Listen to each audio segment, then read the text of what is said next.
UP के कन्नौज जिले में निपुण अभियान के तहत जिलाधिकारी की एक अच्छी पहल देखने को मिली। यहां जिलाधिकारी शुभ्रांत कुमार शुक्ल ने उच्च प्राथमिक विद्यालय बलारपुर कंपोजिट में पहुंचकर स्वयं शिक्षा व्यवस्था का परीक्षण किया। इस दौरान वह एक अध्यापक बनकर बच्चों की क्लास में पहुंचे और बच्चों को पढ़ाया। आइए देखते हैं कन्नौज से KLive 24 के लिए आलम कुरैशी की रिपोर्ट। दरअसल आपको बताते चलें कि सरकार द्वारा चलाई जा रही योजनाओं के तहत शिक्षा को बढ़ावा दिया जा रहा है, जिसको लेकर जिले में निपुण अभियान के तहत कन्नौज जिलाधिकारी शुभ्रांत कुमार शुक्ल ने उच्च प्राथमिक विद्यालय बलारपुर कंपोजिट का औचक निरीक्षण कर विद्यालय की शिक्षा व्यवस्था का परीक्षण किया। इस दौरान उन्होंने कक्षा 3 से लेकर कक्षा 8 तक के बच्चों से अध्यापक बनकर गणित और हिंदी संबंधित प्रश्न पूछे, जिसका कुछ बच्चों को छोड़कर अधिकांश बच्चों ने संतोषजनक उत्तर दिया। सर, आपके द्वारा कंपोजिट विद्यालय में निरीक्षण किया गया था, उसमें एक वीडियो भी आया जिसमें आप बच्चों को पढ़ा है। हाँ, क्या सब संदेश दिया जा रहा है?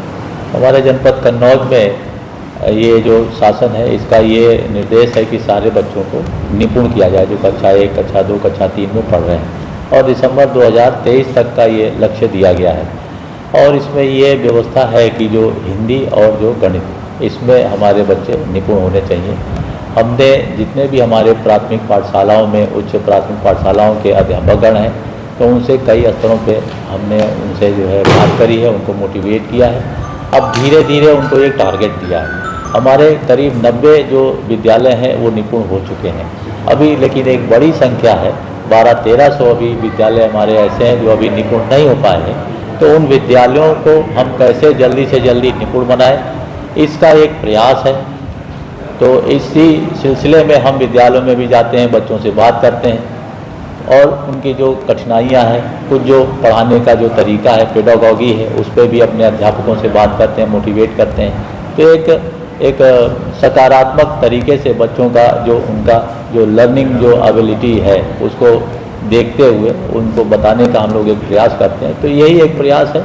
अब चूँकि नया सत्र प्रारंभ हो चुका है, हमारे बच्चे सब आ चुके हैं, तो अब पढ़ाई पे पूरा फोकस है।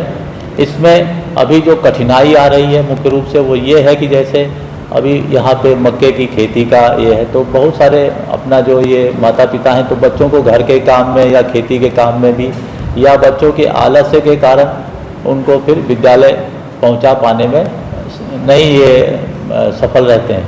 तो हम ये भी उनसे अपने अध्यापकों को उनके घर भेज के या बच्चों को ही अपने साथियों को बुलाने के लिए हम लोगों का ये प्रयास रहता है कि बच्चे आएँ विद्यालय में संख्या हमारी हो। अभी वर्तमान में हमारे विद्यालयों में 52% ये उपस्थिति हो रही है, तो गत वर्षों की अपेक्षा अच्छी है। बहुत सारा जो डुप्लीकेट रजिस्ट्रेशन था वो भी कम हुआ है। अब धीरे धीरे इस अटेंडेंस को बढ़ाने का हम लोगों का प्रयास है। आज के लिए बस इतना ही। ऐसी ही तमाम देश दुनिया की खबरों के लिए देखते रहिए KLive 24। साथ ही अपने मोबाइल पर सब्सक्राइब करें और पाएं हर अपडेट अपने मोबाइल पर सबसे पहले। धन्यवाद।